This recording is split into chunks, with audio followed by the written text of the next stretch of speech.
What's the real deal with being the richest man who ever lived in history? Is it all about swimming in endless wealth, or is there something more profound at play? Perhaps it's not just about the riches, but the incredible power and influence that one person can wield over society. Or is it going beyond personal wealth to impact the world positively? Well, let's find out. Lion of Mali. So you've got Jeff Bezos, the guy who owns Amazon. Forbes, the magazine that keeps track of rich people, said he was the richest person on Earth. How rich? Try wrapping your head around this. His personal fortune was about $177 billion. That's more money than the gross domestic product of most countries. Seriously, it's so much cash that he couldn't spend it all in a lifetime, even if he tried really hard. Now let's pretend he lives to 80 to burn through all that money without earning any more, ignoring interest. He'd have to spend nearly $22 million every single day for the rest of his life. That's over 10 times what an average American makes in their entire career, every day for about 8,400 days straight. But here's where it gets really interesting. While Jeff Bezos might be the wealthiest person in recent times, he's not even close to the richest individual in human history. In fact, when you adjust for inflation, there's a person who far surpasses Jeff's fortune, a person whose wealth was more than twice the size of Jeff Bezos's and even larger than the combined fortunes of Elon Musk, Mark Zuckerberg, Warren Buffett, and Jack Ma. The intriguing part is, despite his monumental wealth and historical significance, there's a good chance you've never heard of this person. Allow me to introduce you. Meet Mansa Musa, the wealthiest person in history. Now you might be wondering why Mansa Musa isn't a household name. Well, there are two primary reasons for that. First, he lived nearly 750 years ago, which is quite a stretch back in time. Second, he was the Sultan of the Mali Empire, a part of history that doesn't receive as much attention in the educational systems of Europe and the United States, even though the Mali Empire was quite extraordinary. At its zenith during the 14th century, it covered almost 500,000 square miles and was home to roughly 5% of the entire world's population. This incredible rise happened in just a few generations during what's known as the Golden Age of trade in Africa, thanks mainly to its vast wealth from gold and salt.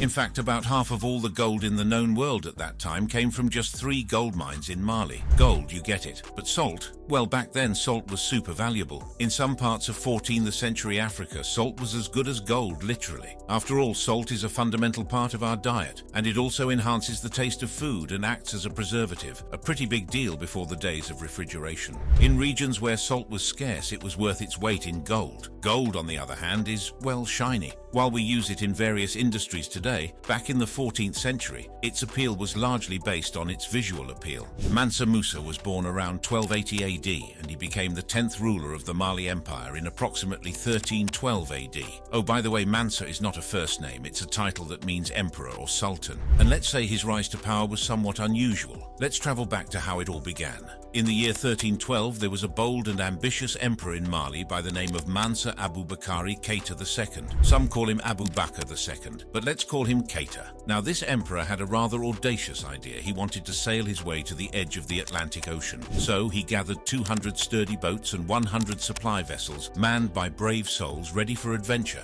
Their mission? To sail until they discovered what lay beyond the horizon. After a long and treacherous journey, only one boat returned to tell the tale. Its captain had a spine-tingling story to share, one that sent shivers down the spines of all who listened. He spoke of a colossal whirlpool that had swallowed his comrades. But you see, Keita was an adventurous spirit, undeterred by such eerie tales. In fact, he was so determined that he decided to lead the expedition himself, this time with a fleet of 3,000 ships. Now, in a surprising twist, Keita didn't choose a family member to rule in his absence. Instead, he picked a capable member of his court named Musa, who had no royal blood but was known for his skills and character. This choice, free from the constraints of hereditary rule, spoke volumes about Musa's abilities. But alas, Keita never returned from his epic voyage. Some say he might have even reached the distant shores of South America. Regardless of his fate, Mali was not destined to become a seafaring empire. Instead, Musa, firmly rooted on solid ground, turned his gaze to the east as he ruled and expanded Mali's territory. His wealth grew in tandem, eventually making him the richest person in all of recorded history. Historical records, including local manuscripts and travelers' accounts, shed light on the primary sources of Mansa Musa's wealth. His wealth was primarily sourced from the abundant salt and gold deposits mined within the Mali kingdom. In addition to these valuable resources, elephant ivory was also a major source of his wealth. All in all, the Mali Empire's affluence was chiefly derived from its control and taxation of trade routes for salt from northern regions. Additionally, the empire profited significantly from the gold trade, which originated from the gold-rich territories in the south. These regions, such as Bambuka Bambuk, Wangara, Bura, Galam, Tagaza, and others had been vital contributors to Mali's prosperity over many centuries. Musa preferred to build relationships through cultural exchange, but he didn't hesitate to take action when needed. His army tackled the desert bandits who were disrupting trade in the Sahara, and this opened up more trade routes. Mali saw a big influx of Chinese silk, Persian fabrics, Indian spices, European metalwork, and Arabian horses. They made money by taxing these goods. Mali's focus was on controlling trade routes rather than the sources of traded materials like gold mines or forests. They did this by taxing caravans that entered and left their land. Caravans played a big role in Mali's economy, and Meli, their capital city, was a bustling trade hub. It had a ton of dwellings, plenty of food, and a thriving community of artisans and merchants. These artisans catered to the needs of traders who were preparing for their long journeys home or were simply looking to spend their hard-earned money. The constant flow of people also boosted agriculture. Musa made sure the routes feeding the caravans were safe, sometimes using slave labor. Interestingly, Mali kept the goldfields somewhat hidden. They used Sudanese middlemen and a unique practice called silent trade. Foreign traders left their goods at a natural barrier, often a riverbank, and withdrew. Miners would then inspect the goods and leave gold as payment. Traders would return to collect the gold if the offer was good or negotiate for more if it wasn't. This system helped protect Mali's interests by keeping the goldfields a secret, respecting territorial boundaries, and maintaining a valuable monopoly. It also added to the mystery surrounding Mali's gold reserves, leading to wild speculation about their wealth. Indirect control of trade routes seems to have been a practical approach considering the diverse nature of the empire. Gold was mined in regions inhabited by traditional communities with animistic beliefs, some of which were only loosely connected to or completely outside the empire's boundaries. Historical records suggest that successive Mansus, the emperors of Mali, found ways to manage their relationships with these miners effectively. The wealth gathered through tribute and taxation indicates their success. This hands-off economic approach, somewhat uncommon in empires that typically emphasize centralized control, was also influenced by the circumstances of the time and the vast geographical and cultural diversity of Mali's territories. Trying to oversee these operations directly from the capital city, Meli, would have been an incredibly challenging logistical endeavor. This was because of the dispersion of resources, languages, and the formidable Sahara Desert. Instead of direct control over the goldfields, Musa seemed content with receiving tribute from miners and taxing the trading caravans that dealt with them. This practice generated sufficient income for the empire.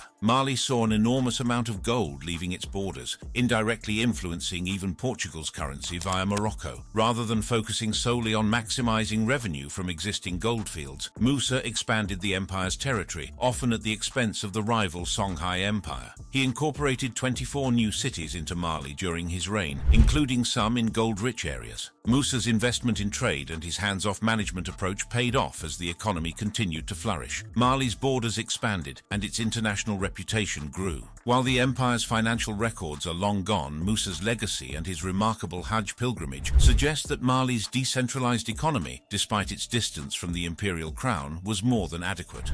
The greatest pilgrimage ever.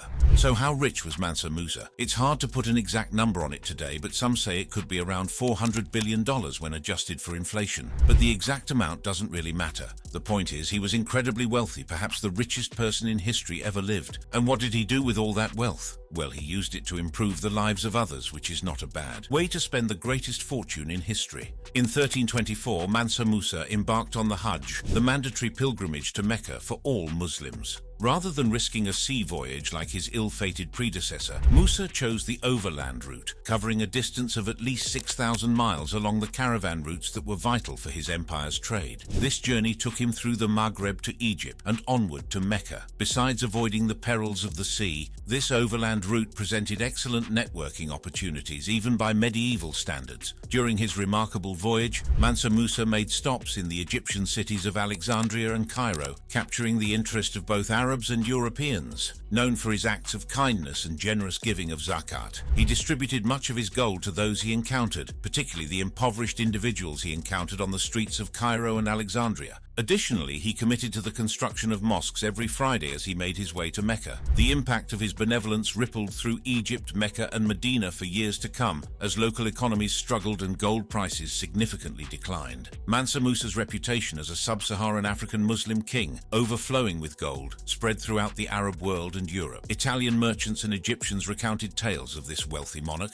earning him a prominent place on maps crafted by both Arabs and Europeans, including an Italian map. Well, not a lot of written records out there about Musa's domestic rule, but sure thing, there's ample information about his Hajj. You see, Musa actually traveled in grand style, leaving a lasting impression on those he encountered. His entourage consisted of 60,000 people, including many from his military, and 12,000 slaves. They all adorned themselves in luxurious brocade fabrics and silks, and carried substantial amounts of gold, with 500 slaves marching ahead of Musa, each holding a staff made of pure gold. 80 camels accompanied the caravan, bearing gold dust as his spending money. Some reports even suggest he had horses and elephants with him. When his second wife had an issue with desert dust, Musa ordered the construction of an intricate irrigation system with oiled trenches to fill her bathtub. Throughout the journey, Musa emphasized the personal significance of Islam to him and its role as a diplomatic tool. His decision to leave his throne for the pilgrimage was already impressive, but he took it a step further by having a mosque constructed wherever his entourage stopped on a Friday. There are differing accounts of how this was accomplished. Some say he ordered the construction of a mosque at each stop, while others suggest his retinue carried a disassembled mosque to be erected for prayers as needed. Diplomatically, Musa used his faith to build rapport with local rulers. The substantial entourage also served as protection, as a previous Mansa had perished at the hands of bandits during a Hajj attempt decades earlier.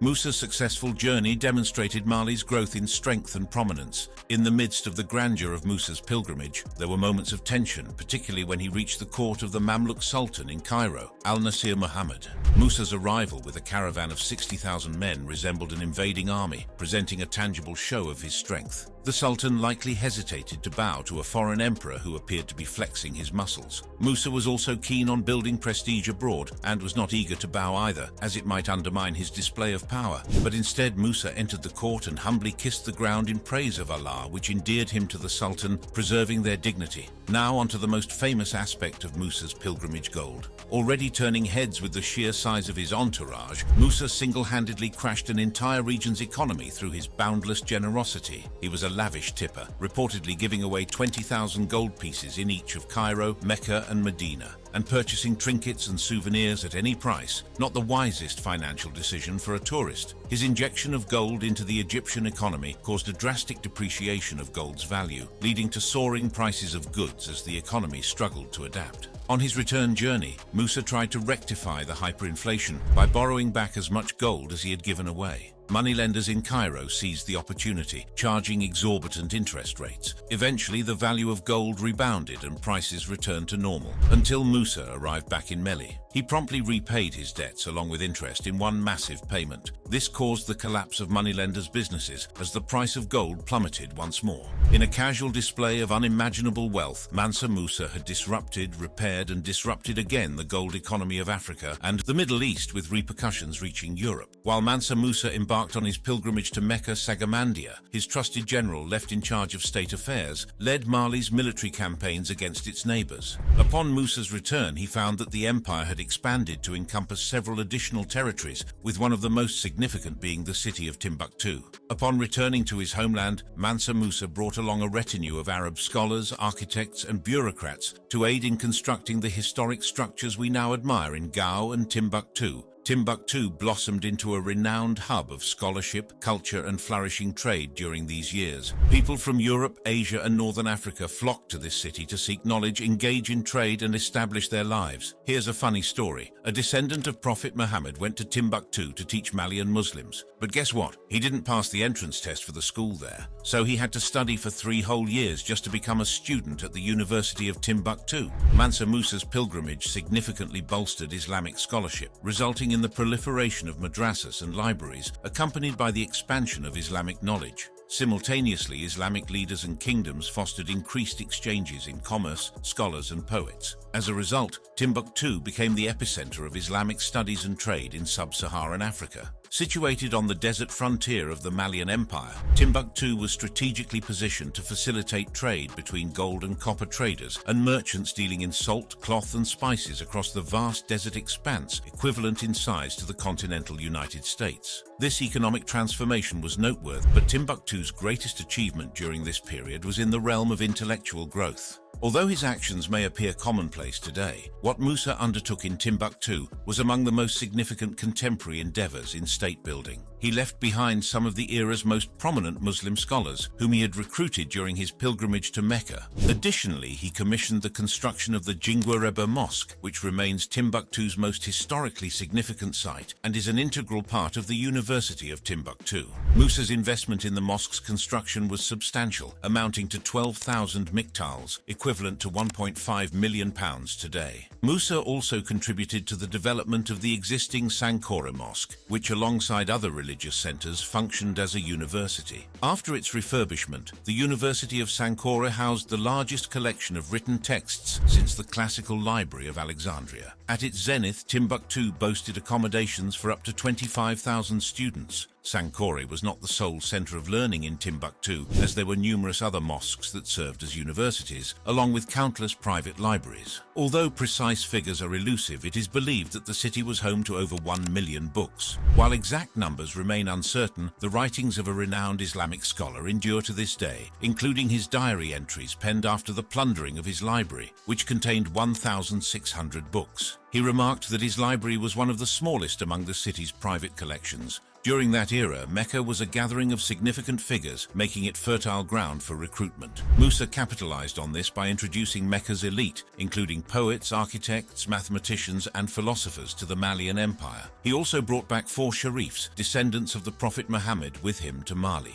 Musa successfully melded 2 of Mali's defining characteristics, the significance of Islam and its trade routes, through his pilgrimage. The presence of the sharifs encouraged more trade with the Muslim world, bolstered by the new trade routes established during the journey. While Musa's Hajj was a spiritual endeavor, it also involved building intangible institutions that solidified the empire's dominance without resorting to violence, a departure from medieval norms. Timbuktu's reputation grew fast. The city's real triumph, though, wasn't in gold but in the lasting impact it left. Mali was now exporting ideas, culture, and a sense of pride and identity that its people cherished. This became a crucial part of Mali's cultural heritage, along with things like the balafon, terracotta sculptures, and the stunning gold jewelry you can see at the Smithsonian today.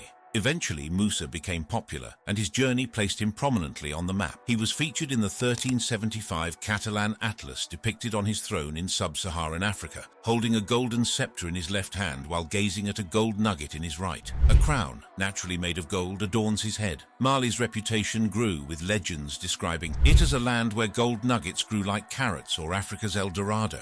Musa's journey marked the dawn of the golden age of exploration, with later expeditions seeking growth through contact with other cultures. Whether driven by cooperation or conquest, states worldwide recognized the need for broader connections to sustain their development and reach new heights. And according to Jacob Davidson, who wrote about Mansa Musa in 2015, he was richer than anyone could describe. Why, you may ask? Well, on Celebrity Net Worth's website, they said Musa's estimated wealth is $400 billion, but then economic historians agree that it is really impossible to pin down a number in terms of his riches. The case for others. Atahualpa is another rich figure in history who destabilized the wealth of a region just like Mansa Musa. How rich is Atahualpa exactly? Back in the day, the biggest, baddest ransom ever shelled out was for Atahualpa. We're talking a whole room stuffed with gold and silver, which in today's worth would be around $1.5 billion, and even made it to Guinness World Records as the greatest ransom ever. Atahualpa is a younger son of Inca ruler Huayna Capac and an Ecuadorian princess. He wasn't the rightful heir, but he was his father's favorite. When Huayna Capac passed away around 1527, the Inca Empire split. Atahualpa ruled the north from Quito, while Huáscar, the legitimate heir, governed from Cusco, the traditional Inca capital. Both Mansa Musa and Atahualpa were rulers of powerful empires in their respective regions during their lifetimes. Mansa Musa was the emperor of the Mali Empire in West Africa, while Atahualpa was the emperor of the Inca Empire in South America. Atahualpa was described as brave, ambitious, and beloved by the army. Soon he found himself in a civil war with his older half-brother for control of the empire. This conflict devastated Inca cities, wrecked the economy, and caused so many deaths. In early 1532, near Cusco, Atahualpa's army defeated Huáscar's forces in a major battle. Huáscar and his family were captured and later executed on Atahualpa's orders. When it comes to the Incan Empire's economy, it's pretty interesting. It's actually quite unique because it's the only big complex civilization that popped up without any sort of market system. Money. Nope, they didn't have it back then. Instead, they ran the whole show like a big family, with the Incan emperor calling the shots on everything, such as food, clothes, fancy stuff, homes, and even the people. If you were a guy, your job was to work for the emperor, whether that meant farming, building, crafting, or being a soldier. In return, they made sure you had all the essentials to keep on living. While Atahualpa was relaxing in the hot springs near the small Inca town of Cajamarca, preparing to enter Cusco victoriously, Francisco Pizarro arrived in the city with about 180 men on November 15, 1532. Pizarro invited Atahualpa to a feast in his honor, and the Inca chief accepted. The following day, Atahualpa arrived at the meeting place with thousands of unarmed followers. Pizarro, inspired by Hernán Cortés and Montezuma's example in Mexico, had set up an ambush. Atahualpa refused Friar Vicente de Valverde's demands, who accompanied Pizarro to embrace the Christian faith and the rule of Charles V of Spain. In response, Pizarro signaled his men. They fired cannons and guns and charged with horses, all unknown to the Incas, capturing Atahualpa and killing many of his followers. Realizing the greed of his captors, Atahualpa proposed filling a room with gold to secure his release, like a ransom for himself. Pizarro agreed, so the Incas brought gold and silver statues, jewelry, and art objects from across the empire. The Spaniards melted everything into bullion and ingots, amassing 24 tons of gold and silver, the most substantial ransom ever paid.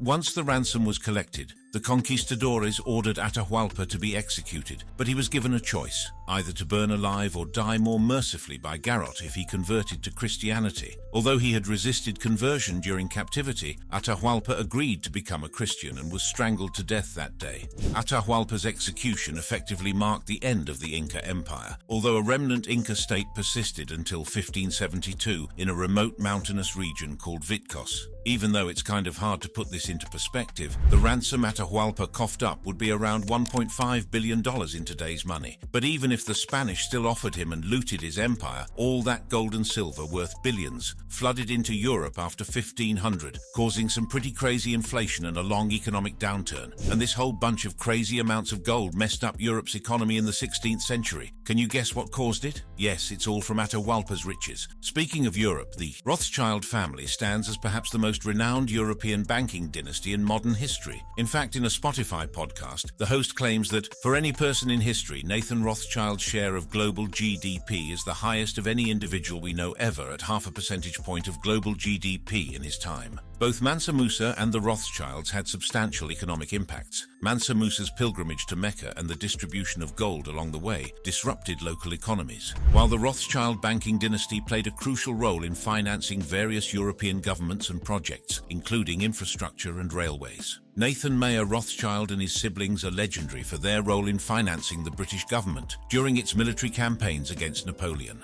When Nathan Mayer passed away, he had a stash worth 0.62% of Britain's total income. He also made sure the Rothschilds stayed at the top of the investment banking game in Britain and across the pond in Europe. Nathan's firm in London, N.M. Rothschild, specialized in bullion and foreign exchange, and his remarkable success in these areas earned him a significant contract from the British government. In 1814, as the Duke of Wellington advanced across Spain, he needed funds to pay his troops. Nathan Rothschild and his brothers were tasked by the British government to provide these funds. They established a network of agents to buy and transfer coins into local currency for Wellington. The Rothschilds were chosen because of their reputation for speed and reliability in courier and communication networks. Nathan recognized that success in this endeavor could lead to more important commissions, which was confirmed when a Rothschild courier praised their early information about the victory at Waterloo. Helping the British government is apparently the best business I ever did, as described by Nathan himself. The Times, in December 1823, reported that Mr. Rothschild played so important a part in the history of the present generation that it is most probable that his proceedings will never be forgotten,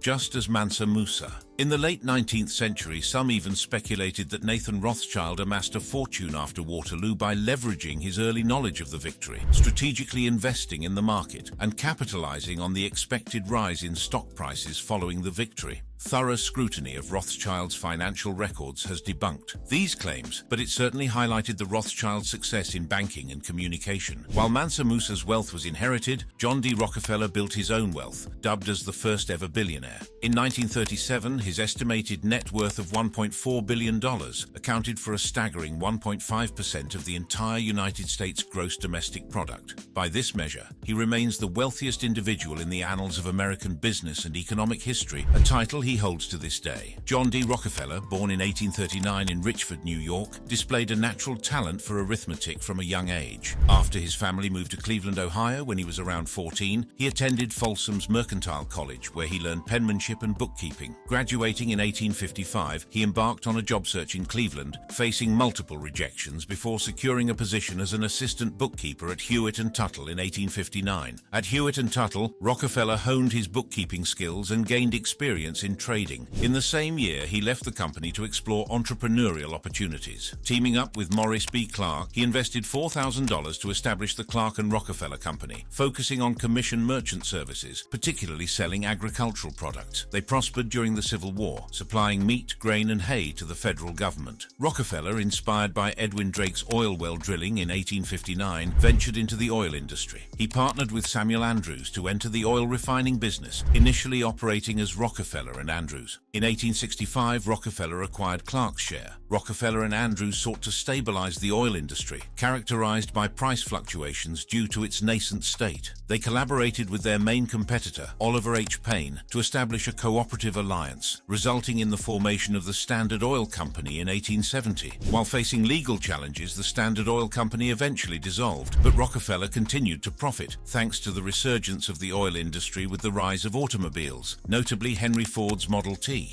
In the late 1890s, he transitioned to a retirement focused on philanthropy. In 1913, his personal fortune was estimated at $900 million, equivalent to nearly 3% of the U.S. gross domestic product for that year, which was $39.1 billion.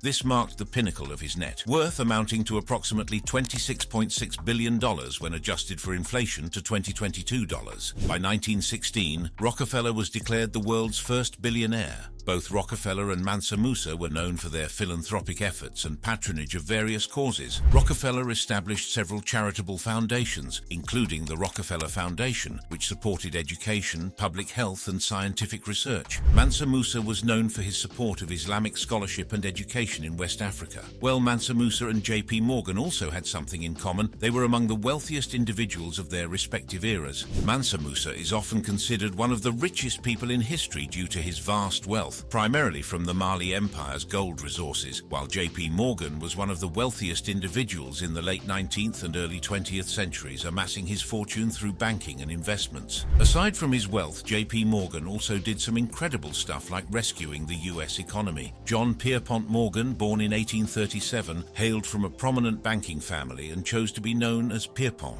After pursuing education in private New England schools and studying art history in Germany, he married Frances Tracy in 1865, and they had 4 children. At the age of 24, he entered New York finance as the Wall Street representative for his father's banking firm. In 1871, a partnership with an older banker led to the formation of Drexel, Morgan and Company, becoming a major lender to the U.S. government. Morgan rose to prominence on Wall Street, despite a distinctive, purplish, deformed nose resulting from a skin condition. He disliked profile photographs and even used his cane to fend off photographers. Morgan played a major role in shaping key American industries, starting with railroads. He believed in replacing intense competition with economic stability and orchestrated mergers in various sectors. His financial endeavors gave rise to iconic companies like AT&T, General Electric and U.S. Steel, while his passion for collecting led to significant investments in art, sculptures, rare books and manuscripts. While critics saw him as a ruthless capitalist, Morgan aimed to bring order to the economy and prevent destructive price wars. He helped restructure insolvent railroads after the Panic of 1893 and played a key role in forming U.S. Steel, the world's first billion-dollar corporation, along with International Harvester and General Electric.